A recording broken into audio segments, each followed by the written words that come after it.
Your trusted source for news in western Nebraska and eastern Wyoming.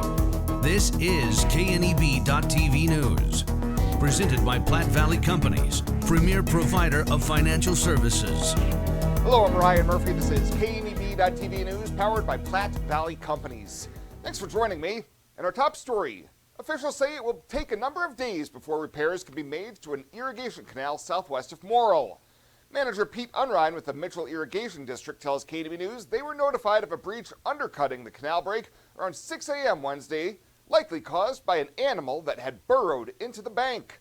Unrein says workers tried to reduce the flow and make immediate repairs to keep the canal in service, but the rush of cavitating water eroded the dirt faster than equipment could arrive at the scene and rebuild the bank, forcing a shutdown of the entire canal. The closure also impacts irrigators in the Gehring Irrigation District. He says several days of dry, warmer weather is needed to stabilize the ground so heavy equipment can come in and rebuild the canal bank so water deliveries can resume with no immediate ETA for the completion of the repairs. Well, a report of an impaired driver on Highway 71 turns into a large meth bust by the Nebraska State Patrol. Last week, troopers received a report of a 15-county plate driving into oncoming traffic in northern Banner County. They were able to track down the driver near the Wildcat Hills and pulled over 40-year-old Clarence Allspaw of North Platte. Court records show a search of the vehicle resulted in the discovery of suspected meth and drug paraphernalia, and it appeared he was driving under the influence of narcotics at the time. He is now facing a Class 1B felony charge of possession of meth more than 140 grams, with initial bond set at $150,000 at 10% by Scottsbluff County Judge Chris Mickey. Allspaw will be back in court on July 14th for his preliminary hearing. We'll have more news right after this. At Platte Valley Bank, we want to help you take advantage of every adventure. We know you have plans, goals, and dreams. Let us help you with them. Whether it is building, buying, or renovating, we have the home loan or home equity line of credit to fit your needs. Stop in and see us at Platte Valley Bank and let us help make your dreams a reality. You belong here. Platte Valley Bank, member FDIC, equal housing lender. When it comes to your health, you deserve the very best. At Morrill County Community Hospital, they provide top-notch care with compassion and expertise. From routine checkups to advanced surgeries, their dedicated team is here for you 24/7. With state-of-the-art technology and a patient-first approach, they ensure you and your loved ones receive the highest quality care. Because at Morrill County Community Hospital, your health is their priority. Visit Morrill County Community Hospital today in Bridgeport. Morrill County Community Hospital. Exceptional care right here at home. Welcome back. Nebraska's gubernatorial candidates announced their fundraising numbers in the post-primary campaign report this week. For the second straight reporting period, Democrat challenger Lynn Walz outraised incumbent Republican Governor Jim Pillen. Walz raised $292,472 in the reporting period to Pillen's $163,709 in that same time, but that only tells part of the campaign finance story. At the time of the filing, Pillen's campaign reported $9.5 million cash on hand, which dwarfs the nearly $675,000 on hand that Walz has in her war chest. Polling commissioned by the Walz campaign in late April had Pillen leading Walz 47% to 45% within the 3.3% margin of error. However, the Cook Political Report's latest rating of the race, released on Tuesday, had the race as, quote, solid Republican. Well, the jobless rate in Nebraska remains stable in the month of May at 3% seasonally adjusted and up just 0.1% compared to the same time last year.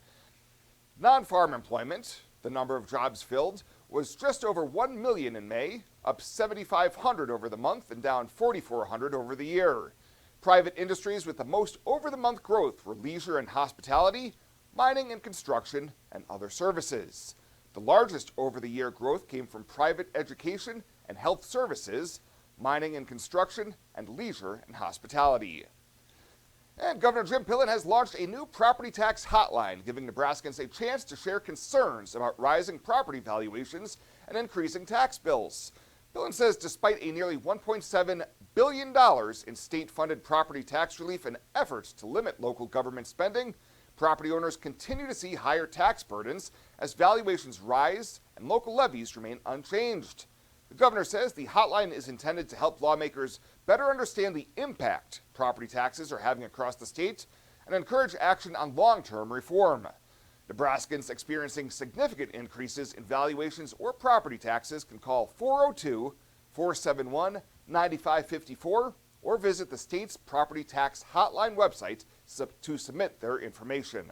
The summer heat will be here soon, but our hot summer savings sale starts now. Get $1,200 off every door and $800 off every window with no money down, no interest, and no payments for 12 months. Plus an extra 5% off the entire project if purchased on initial consultation. Hurry, this exclusive offer won't last long. Now's the perfect time to upgrade your windows and doors, so grab these hot savings while you can. Call today or visit rbawyoming.com to book your free estimate.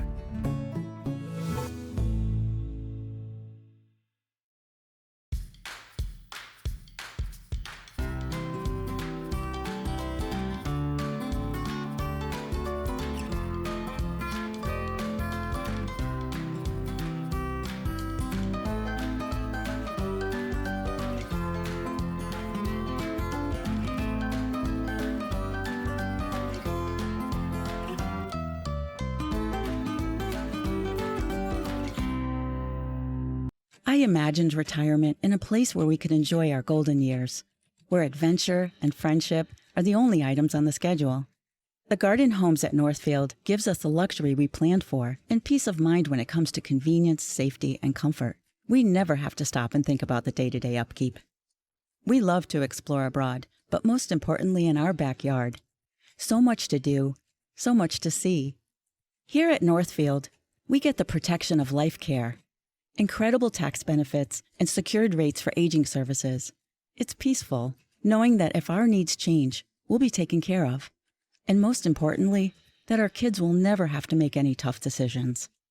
There never seemed to be enough time to do all the things we wanted. Now we get to focus our energy on enjoying what this community has to offer. At the Garden Homes, life is ours again. A place we had dreamed about. A chance to focus on us.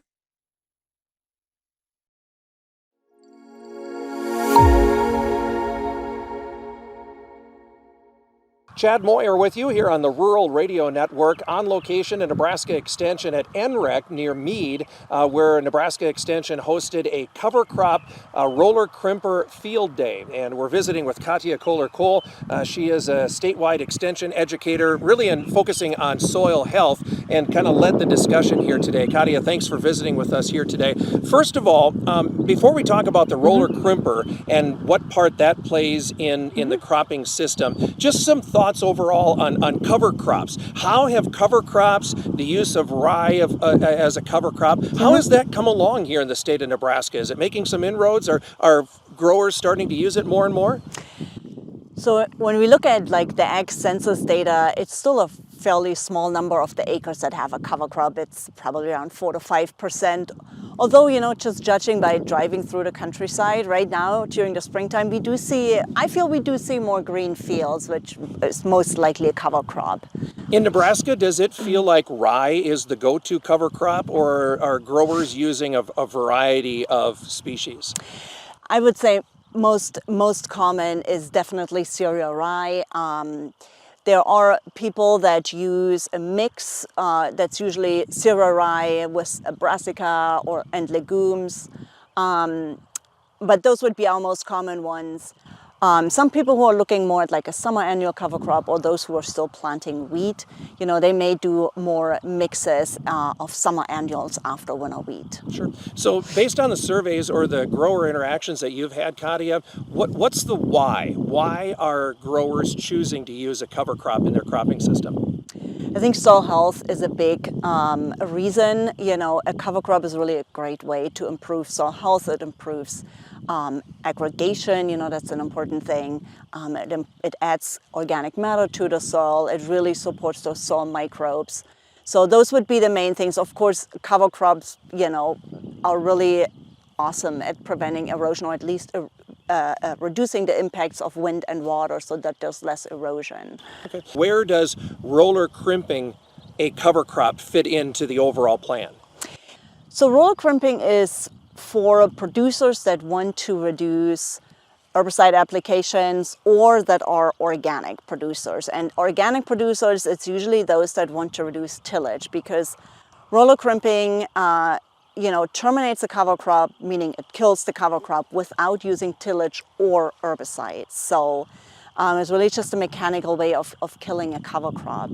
But I would say, farmers that are generally probably considering themselves regenerative or organic farmers that are trying to reduce tillage, although a lot of times those are the same people, but I think that's where that fits in. So doing a roller crimp like this, laying it over, crimping the stems a couple of times, are there benefits to doing that beyond what you were talking about, just having a living root in the ground, and reducing erosion, conserving moisture, things like that? Will a roller crimp add benefits to the cropping system? So the roller crimping, the system is a little bit different. So you're using the roller crimper to terminate the cover crop, but the idea is also that the cover crop provides weed suppression afterwards, because as you can see here, it provides that really nice thick mulch. So it blocks sunlight from hitting the soil surface, so we have a lot less weeds, or ideally no weeds, emerging. So you get that added benefit of having that really good weed suppression if it's done correctly. Sure. What are the factors that are in a successful roller crimp? First of all, we have to manage our cover crop a little bit differently. So typically, if we're intending to roller crimp, we will plant our cover crop at a higher seeding rate. We'll plant a little bit earlier. We want a really high biomass cover crop. It'll usually be a cereal rye, although some people are experimenting with some other species, but it tends to be cereal rye. So high biomass, so we're planting a little bit earlier, we're planting at a high seeding rate, and then we are looking at, we're looking at it in the spring, and the other important thing is to get the timing right. So we want to roller crimp when the cereal rye is flowering. Research has actually shown that is the best time to actually kill the cover crop. So if we're doing, if we're just growing a cover crop just for soil health purposes, we usually tend to terminate it fairly early in the spring, April to early May. So it's usually just in its vegetative growth. When we're roller crimping, we're waiting until that cover crop starts reproductive growth stages. Because the idea is, you hit it with that roller crimper, it'll crimp the stalks and the plant will actually die. It will not try to stand back up or try to grow new tillers or anything like that. It will actually die. So that's why we wait until it is in flowering stage. We don't want to wait too long, because then we may actually get some viable seeds. What are the take-home messages that you want to make sure farmers remember? So if you're roller crimping, you should manage your cover crop from the beginning, meaning from the time you're actually buying the seed. You should manage it to be a really high productive cover crop. So I think that's the key. And then in the spring, once it comes to termination time, just really watch it closely and make sure you get that timing right. Yeah, so if you're going to manage it to be highly productive, we're talking about things like seeding methods, seeding rate. Definitely selecting a highly productive species, actually buying a named variety rather than using, some seed that you may have left. So using a named variety, planting it fairly earlier than we normally do for cover crops, so probably late September to mid-October. Planting at a high seeding rate, drilling it if possible, rather than broadcasting. Sure, yeah. All right. Hey, Katia, I appreciate the conversation. Thank you. Thank you. Again, that's Katia Kohler-Cole, a Nebraska Extension educator focusing on soil health. Again, here at NREC at Meade, as she led a discussion today on cover crop and roller crimping methods and managing that cover crop in the modern day cropping system. Here on the Rural Radio Network, Chad Moyer reporting. You deserve to have a building that will last for generations. With more than 110 years of experience and thousands of satisfied customers, Morton Buildings is the industry leader you can trust. If you're planning for a garage, farm shop, horse barn, storage building for your RV, boat, or collectibles, there's no better time to buy. Contact your local Morton sales office or visit mortonbuildings.com to get started today.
let's take a look at your community calendar, brought to you by Riverstone Bank.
The community calendar is brought to you by Riverstone Bank. We're local and we love our community.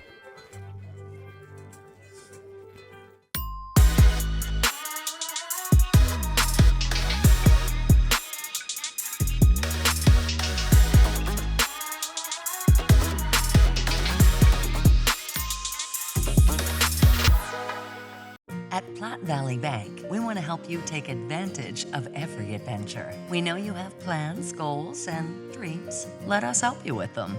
Whether it is building, buying, or renovating, we have the home loan or home equity line of credit to fit your needs. Stop in and see us at Platte Valley Bank and let us help make your dreams a reality. You belong here.